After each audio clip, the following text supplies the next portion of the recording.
Welcome to It Tastes Different Game Reviews. Today we're going to be reviewing Demon Slayer Kimetsu no Yaiba, the Hinokami Chronicles. Demon Slayer, based off the popular manga, anime. It's a fighter released for pretty much everything, including your birth control.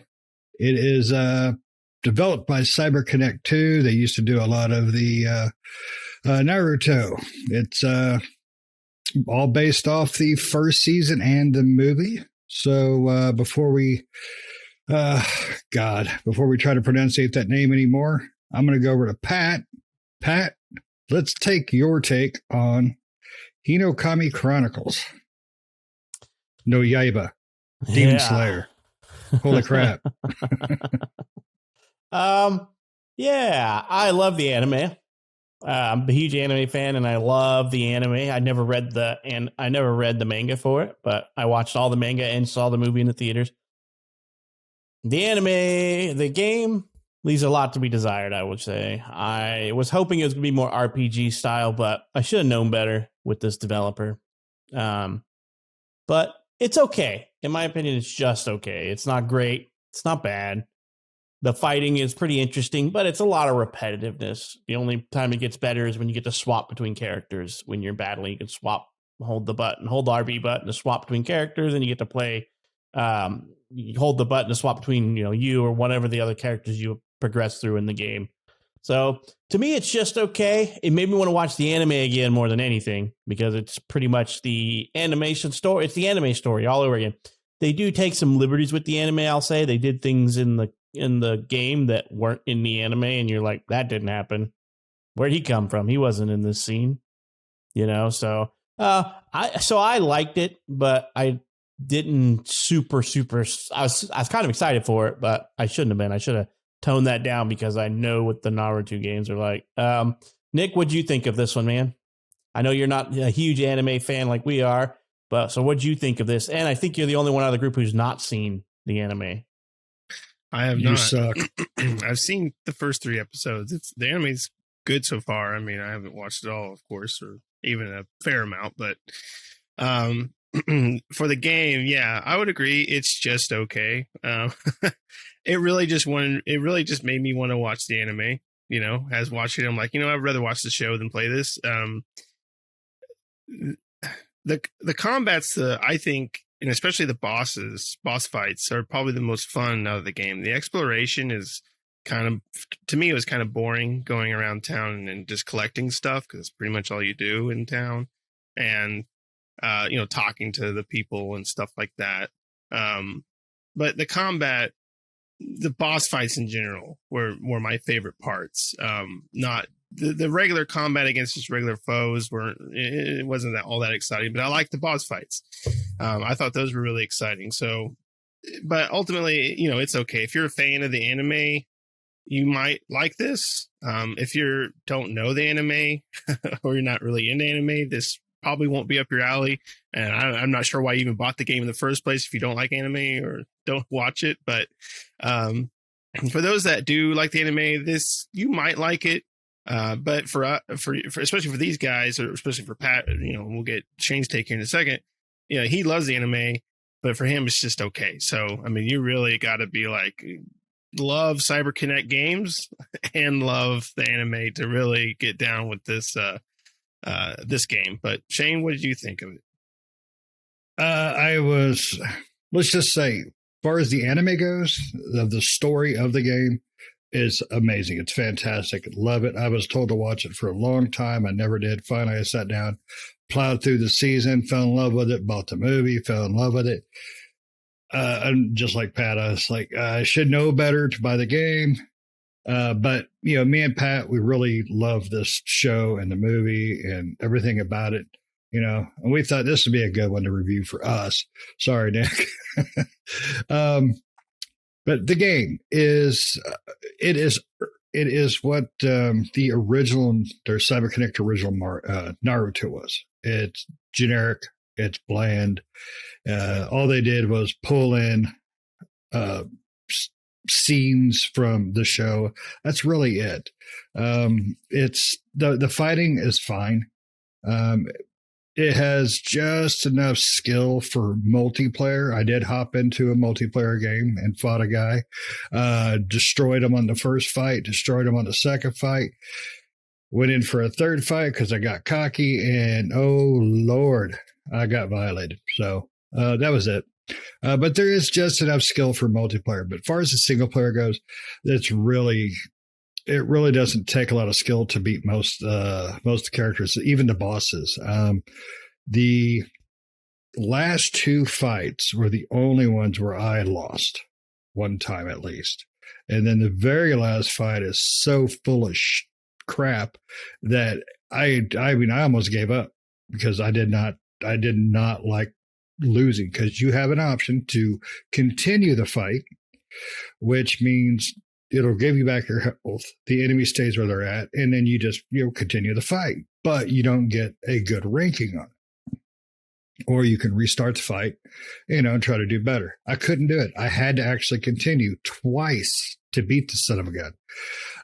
Infuriating because it was such BS. The biggest problem with the fighting mechanics is the fact that there's no way to block certain moves. There's no way to interrupt certain moves. And that's stupid. That's really stupid. That takes away a lot. And as far as the out of fighting gameplay, Nick mentioned the exploration. It's extremely limited. There was one mission where you go through a town. I believe it's the one you're referring to, that you could go through some alleyways, behind some neighbors' houses, things like that. That was the biggest map in the whole damn thing, where you could actually explore. There was a forest one at the beginning. You could do a little bit of exploring, but most of them were really just straight up linear, and that sucked. Overall, this game is definitely not worth the money we paid. It is definitely a Game Pass game to try. If it was on Game Pass, try it. But if you're an anime fan, you'll love it for the story, and that's it. If you're a gamer, you're not going to like this game. You're just not. Pat, when you were playing, did you not feel like there was something with the voice acting? Like it was same characters, but it was like it was redone. It just seemed like I'm missing a lot of, I don't know, like missing passion, missing something there. It felt bland. It felt like it muted it. Like it muted or downplayed it. I don't know how else to explain it. But in my opinion, they took all the things that were great about the anime and stripped them out of the game. I mean, the whole thing, in my opinion, the whole thing that's really great about the anime is the art style and the flashiness of it. And there's not a whole lot of flashiness in the game. I mean, you have, 3, 4 water abilities that you get to use throughout most common practice, and that's it. And you're like, okay, there's no variance here. The only variance is swapping out of characters. And the exploration thing was annoying for me too, because it's not really exploration. You can see where everything is on the map at any given time. It's like, do you want to go after it though or not? That's the question.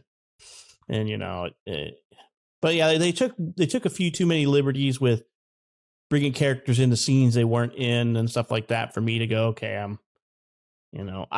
I honestly expected it to be a different story, to be honest with you. I expected them to do some type of side story or something that they didn't put in the anime, because there's no drive for this. If you watch the anime, you know exactly what's going to happen in the game. You already know. You just get to somewhat participate in it, fight the monster until you can see the thread, and then that's it, and then you watch a little cutscene. The cutscenes are exactly taken from the game with the death of the monsters, but they took all the flashy, cool parts out. I don't know how to explain it, but, the whole scene where, if you watch the anime, the scene when they first go to the town with the missing girls and he fights them in that underworld, whatever, there's none of that in the game. You just pop out and you're like, okay, cool, I defeated them. And you're like, that was hoping to get really to do that. Disappointing too. Yeah. Because you get to fight as Nezuko right there. And you're like, okay, am I going to get to pop back in as Tanjiro? Nope, don't get to do that. So I was really kind of disappointed in the game and what it brought, because I really thought it was going to be a different story, especially with the title, the Hinokami Chronicles. I'm like, okay, cool. There's going to be something different here, but there's nothing different. It sounds like they may have. I didn't beat the game because I got kind of, I'm like, I've seen all this. Did they take a lot of liberties with the Mugen Train? I'll be honest. By the time I got to Mugen Train, I skipped 90% of the cutscenes. You have the whole setup at the beginning, where you're put into the trances and so forth. And then once you're in the trance, that's it. You just walk around a little bit and then you're out. There's no battle systems. There's no nothing. You do the boss fight at the end of the Mugen Train, and then you do the other boss fight. Hopefully nobody, if you watch this, hopefully you've seen the anime, but then there's a second boss fight, just like in the anime, a little something special in the end. It's still just as heartbreaking. It was really just, this game is 5 hours max. If you skip all the cutscenes, just go through fight, it's 5 hours max. And that's probably the biggest pisser off her. This game is just, it's not worth the money. It's just not. If you'd never seen the game, and here's a question for Nick. Playing what you played, did that drive you to want to watch the anime? Yeah.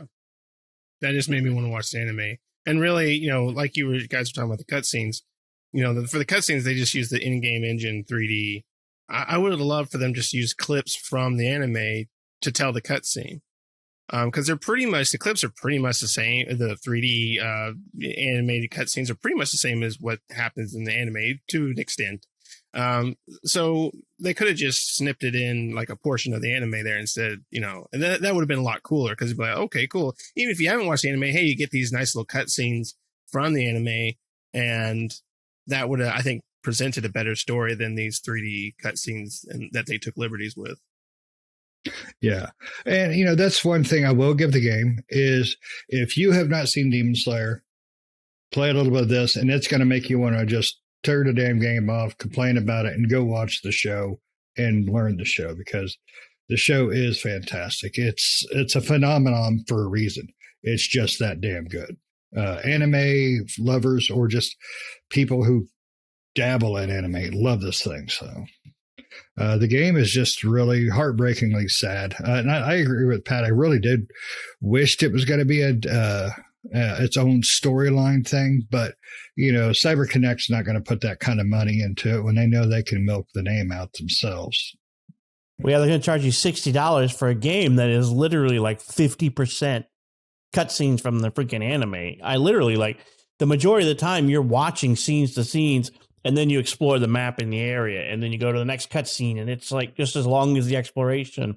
Then you go to the next scene, and then you fight the boss, and then it goes to a cutscene about the killing of the boss and him having compassion for the boss. So it's cool and everything. Shane, when you were doing the Mugen Train, did you get to play as the Flame Hashira? Was he? Could you call him in? I did, and I loved it. He ended up being my favorite character. Once I beat the game, I went back and I redone a few of the missions on hard just so I could have the full completion of all the side battles, basically. And I used him, and him and Tojiro just violate. But that was really a disappointing thing too, and I'm glad you brought it up. There was the way they did the fight and the way they did the cutscenes, it just lacked every bit of love and passion that the movie had. And that was kind of shitty. It still broke my heart, at the end of it, but the way they did it, it really felt like the dialogue and everything just had no passion into it. It's like they did something with it to just make it blah. And the anime is fantastic. And it's a big disappointment. This game truly is. I would pay $5 for this game max. And what really pisses me off is I paid way more than that for it. So 60 bones. It was a 60 bones game. Yeah. It's worth it if you're an anime fan and it goes on Game Pass or you find it in a bin. That's it. That's about all the passion and love I can give this thing. $5 ban at Walmart or freaking Game Pass. From what I read, if you watch all the cutscenes and watch all the extras and play the extras, it's like a 10-hour game. Yeah, I dropped a chapter every night, so give or take an hour. But chapters 6 and 7 are nothing but cutscene. There is no battling in there, if I remember correctly. It was 6 and 7. That's a waste of freaking. That's a waste. I mean, you're not even getting actually 8 chapters out of it. Plus a little bonus thing on the end. It was a bummer. Yep, but it's an on sale game for me. I mean, I'm in the $20, $30 ballpark max, but it's a 10-hour game, so to me that's more like a $20 game for me. I mean, it's very hard for me to get through it. I mean, because it's not quite button mashing, but it's almost hard to lose. I mean, unless you just go and swing at you can swing at every one of the small mobs and you can take them out. Just go in and just hit X and just swinging at them. You can take them out. You'll take a few hits. You'll get an A or B ranking. But on the boss, if you go in there, boss is going to screw you over. But the boss's targeting abilities, it's hard to tell what you can and can't block. Like you can do a parry, which is like you push the direction the enemy's coming from you at right time and it does a parry. But you can't, it's hard to tell which attacks that will deflect and let you come back and hit and which ones you can block. So pretty much anything that has a targeting ability that you see a telegraph, I should say, you can't block it. So just get away from it. I didn't use parry or block for crap in the game because it's really worthless. I just dodged everything. Nick, you play more fighters than anybody, and you're probably, besides Dead or Alive, I destroy you. But in pretty much every other fighter, you wreck. You've always destroyed me. And how did you feel about that fighting mechanic in there, or lack of? It was very button mashy. Just repeat the same buttons, and you can pretty much win. They give you a lot of button combinations and stuff like that at the beginning and different moves you can do, but you'll never remember them. So you figure, I'm hitting mashing X and then hitting Y to do my water cannon or whatever that move is. And then, hey, that works. That's rinse and repeat that 1,000 times and they're all dead. So, or water blast or whatever the hell it's called. Water wheel and then waterfall and water tsunami. Yeah, I mean, but yeah, it's basically the same thing, right? You dodge the incoming attack, you water wheel into them so you can close the distance, or you'd use the B, which is the chase. They call it chase, but it's just move quickly is what it is, because you can use it to run away as well. And then you just start beating the crap out of them. What I don't like too about this game is that once you down the enemy, like if you do like your 4 swing X combo, it knocks them on the ground. You can't attack them when they're on the ground. I'm like, who's going to stop beating the crap out of somebody when they're on the ground in a life or death fight? I'm sitting there trying to do the waterfall or the water tsunami on him, and it's just like he's not taking any damage. And another thing that gets me too is that when they're doing their attacks, it seems like they can interrupt you like nobody's business. Like you're doing your 4-point light combo, and when you hit them with the third time, they hit you, and you're like, now if they're hitting me, I'm not getting out of it unless I waste my ability to have my teammate swoop in and drag me out. So I don't like that, and so there's a lot of, instead of making the game strategic, they just made the NPC enemies basically cheaters is what they've done, in my opinion, because they can get out of stuff that you can't get out of. Like if I'm hitting them with a 4-point combo, they can break it in 3 points, but I can't break a hit combo from them unless I use the part of my pull in my sidekick ability, whatever you want to call it. I can't remember what they call it, but it uses up like 50% of your side. It actually uses 100%. Sorry, 100% of your sidekick. While if you have if you're running with Nezuko and you get in like stuck where they're just railing on you to pull out a combo, you can hit the LB, I think is what it is, and she'll drag you out of the combo so you don't get hit anymore. But they don't seem to have that. You can be beating the crap out of them and they hit you and you're like, whatever. So it's got some pain points for me that I don't like, and that's why I didn't get very far. And I'm like, I've watched the anime, I know what's happening. They should have told their own story. If there was its own story, I probably would have played a lot more of it. Yeah, it's disappointing. CyberConnect has done a better job with other games. Not great jobs, but better jobs. And they really just milked the name. They milked the title of Demon Slayer out on this. And, I'm ashamed of them for doing that. I mean, they really just said name, shitty combat, no other work. All right, let's put it out there. Crappy exploration. Yeah. It's heartbreaking, but we can't bash on this thing all damn day and night because I'm getting mad and I want to watch the movie again. So, does anybody else have anything they want to say about this game? Anybody have anything they want to say about the anime? Inosuke's the shit. Damn Skippy. All right. Well, everybody, thanks for watching, listening. Make sure you subscribe, hit like, hit notifications. Make sure you tell your friends, pass the word. We could always enjoy those comments coming back and forth. So bring those in too. Let us know what you think. Let us know what you think of the anime. And we will see you all next time. See ya.